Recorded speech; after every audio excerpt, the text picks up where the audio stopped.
Excited to be with you at Hippocrates. I'm Helene, and a lot of people ask me, well, what do I do about bread? Because, from time to time, people want bread. I get it. It's from our childhood. It's very emotional having bread. It's a very satisfying feeling. It's also quite social to have bread. I mean, we have so many meals in our minds, sandwiches, breakfast toast, even every culture uses bread in some way, shape, or form, just about. And so today I just wanted to share with you something that we use at Hippocrates, and we use manna bread. Now, I know many of you who live abroad and other parts of the world, you may not be able to find this bread, but all this bread is sprouted grains, right? This bread is made up of sprouted grains. So if we look at the table of contents, what I'm going to see are organic rye kernels and filtered water. That's it. There's just two ingredients. So technically, you would just sprout any grain that you like, and then you would grind it up in the food processor, add a little water to get the right consistency, and then shape it into a loaf and put it in your dehydrator. This is a raw bread that we find in the wheatgrass hut, of all places. And that's where guests can make their toast whenever they choose to. Right, so it's a beautiful little loaf. And if you were to dehydrate grains, you would get the same thing. It would be dark on the bottom and lighter on all sides. So this food is an approved Hippocrates food, if you want to, so to say. But personally, I don't eat this food very often. It definitely forms a lot of acidity in the body. But man, if you are craving something like bread, this is such a treat. It is so sweet, and there's no sugar in it. Remember, just two ingredients: rye kernels and water. That's it. And again, you can make this yourself at your home with your dehydrator. So I'm just going to use a bread knife and slice it. And I'm going to slice it again. One thing that they notice is that they want to maintain their muscle strength, right? They want to have enough ability to do what they need to do in their sports, right? Do their training, build their muscles, and have the endurance, to do their Ironman or whatever it is that they're doing with their athletic performance. And one of the secrets that I want to share with you is the consumption of raw sprouted grains. Raw sprouted grains are the key to your athleticism and continuing to build muscle and to build strength.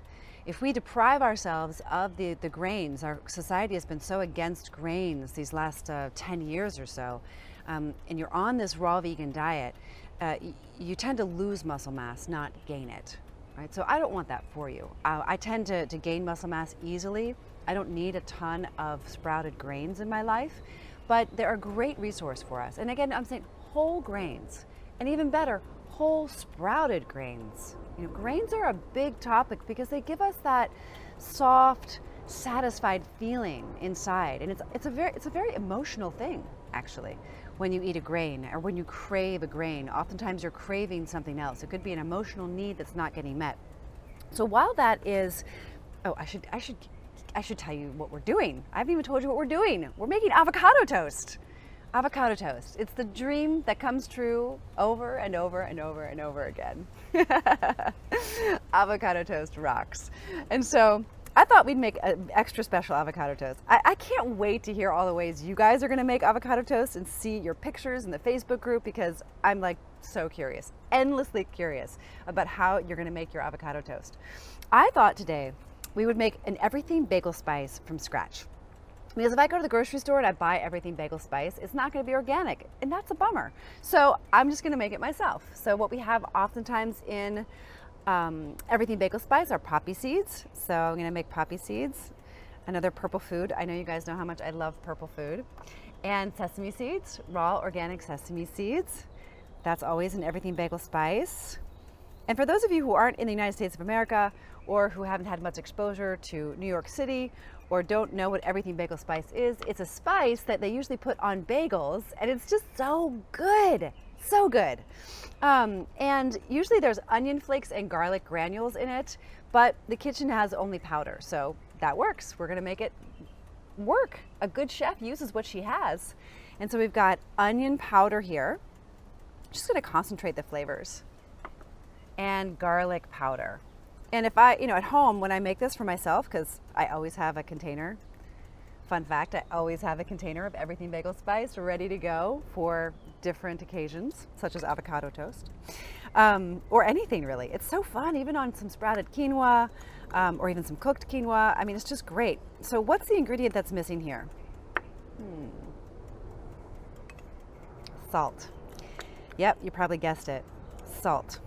Yeah, so we don't have any salt here, but by now, hopefully your taste buds have adjusted a little bit. And that's what happens when you are on the Hippocrates diet. Your taste buds really start to change. And food that has a lot of added salt is just very salty, right? So it is a little bit of an adjustment period, but what I have here is a homemade, all organic, everything bagel mixture. I mean, if you really want to take it up a notch, you could even sprout the sunflower seeds and dehydrate them, right? That would be like other level, or as my daughter says, next level, everything bagel spice. So you really do have to make your own and learn how to make your own. So this is going to be sprinkled on top of the bread. And I've also brought out another magical ingredient here, and these are the essential fatty acids that we sell in our store. And it's really important that we get enough essential fatty acids in our diet, right? And essential fatty acids are the things that we don't have in our bodies already, right? So they're essential, not non-essential. And we need to get them from our food. We get them in the nuts and seeds, but it's really nice, especially if you want to prevent, any kind of cognitive decline, if you want to help your children with their brain development, if you want to help yourself with your focus and attention, EFAs are the way to go. And if you really just want to have great skin, I mean, we just need them. And I just find this a very efficient way to get them. We make ours out of, let me just check here, flaxseed oil, pumpkin seed oil, high linoleic sunflower seed oil, and evening primrose oil, and also a little bit of extra virgin coconut oil, vitamin E. So that's what's in this mixture, and I love it. So I thought we could drizzle that on top. It's always a fun way to get it into your diet. And I like these extra toasted. Some people just have them raw, and that's fine, but they're not quite ready yet. So we're just gonna have to wait for our toast to toast. Looks like our toast is ready. So I know that because it's much drier than it was before, and it has a beautiful crust on it, but it's hot, so I'm gonna put it down. Oh, so pretty. And you could just have this with a little bit of oil and some everything bagel spice, or you could just have this with oil and a little bit of red pepper flakes. You don't necessarily even have to have the avocado, but avocado toast is so popular. As a vegan, we can go anywhere in the world, and well, not in the world, we can go anywhere and find some avocado toast, which is really nice. It's really nice to know that if you're out and about, at least you can find some avocado toast. But if you're like me and you're gluten-free, it's actually not that easy to find gluten-free avocado toast. And if you are eating gluten-free, it's actually a lot of tapioca starch and rice flour and things that don't really make me feel that great. They actually make me feel quite bloated. So at least I know that when I eat manna bread, I will feel, okay. I'll feel good. I'll feel full. Oh my gosh, it's satisfying. It's shockingly sweet and satisfying. That's one thing I noticed when I started eating this. And I started eating this when I lived in New York City many, many, many years ago. And I found manna bread. It's actually found in the freezer section in most grocery stores, at least health food stores. So it's relatively easy to find, and it's delicious. They have all different flavors, but a lot of them have fruit mixed in, like dates and things like that, so beware. And again, I encourage you to try to make your own. And I would love to see what you put on your avocado toast. I mean, that is like so interesting. People get so innovative, and it's pretty exciting for me. And of course, I'm always looking for an opportunity to get more fresh herbs into my life. So I am going to sprinkle some fresh herbs on this avocado toast and some sprouts. I mean, what would the Hippocrates diet be without some sprouts, right? So I'm going to load it up here with some beautiful parsley. You could use cilantro or basil or whatever you have on hand. My favorite on avocado toast is actually like radish microgreens. Those are my favorite. Purple radish microgreens. And I'm gonna drizzle a little bit of this gorgeous oil on top. So you're getting a nice dose of these essential fatty acids. And then we're going to sprinkle a generous portion of the everything bagel spice. It's going to be so good. It looks a little bit different when you use it with the granules, but the flavor will be concentrated.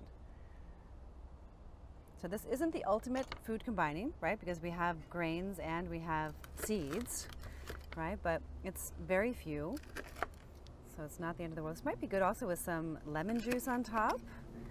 You know, so you have this is a real meal. And this is also something you can take as a picnic, like to-go food, which is really delicious.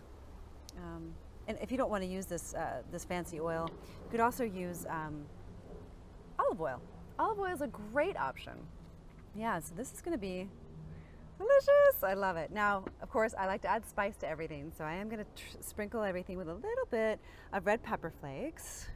So you see we're layering flavor here. We're layering all kinds of flavors and textures. We have the crispy toast and the creamy avocado, and then the oil. I mean, it's just getting better and better. And I am going to put some dulse. If you have an aversion to dulse, you definitely won't want to do this because it'll ruin it for you.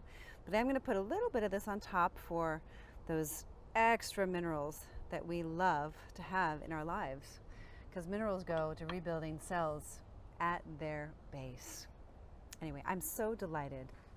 I am so delighted to share this recipe with you. This is not something that we serve at the Hippocrates Health Institute. Frankly, I don't think we've ever served this at the Hippocrates Health Institute, but people should know. I want you to know that on campus, guests do enjoy manna bread. And if you are in the mood for bread, you should consider buying some manna bread or making some manna bread for yourself. It's a biblical recipe from what I understand, but I really don't know. And it's a recipe that's very, very old. It has been tested by time. I think that our ancestors made this and then left the loaves out in the sun to dehydrate. You know, so this is a really, really ancient recipe. And again, it's in alignment with nature's law in terms of what our bodies need to thrive. And I want that for you, and I want that for your families. And I want you to bring this diet into your kitchen, share it with your family and friends so that you all can experience the vitality and renewed health that we've been giving to our guests over the last 60+ years. Here's to your health.